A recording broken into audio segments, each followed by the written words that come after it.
তো ওইটা 1,48,000 টাকা বেচলেন না, এখন আছে 1,00,000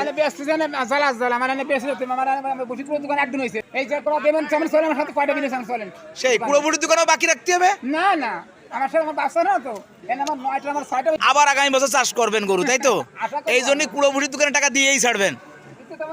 তারা লাইনে খাইছে না আমাকে বুঝি কত টাকা করে কিনলেন? 2000 টাকা আছে 1800 টাকা আছে 2000 টাকা 18 টাকা বস্তা ভুসি কিনে খাওয়ায় এখন গরু বেচতে হচ্ছে কি সস্তায়? আপনার হিসাবে কি গরু সস্তায় বেচতেছেন? বস্তা না তো পানির দাম নাই করে 6 মন হবে না বেচতেছি 6 মন গরু হবে তাও মাত্র 1,46,000 টাকা। সস্তায় বেচতেছেন।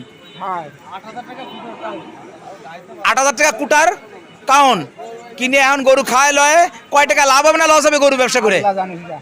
আল্লাহ জানে।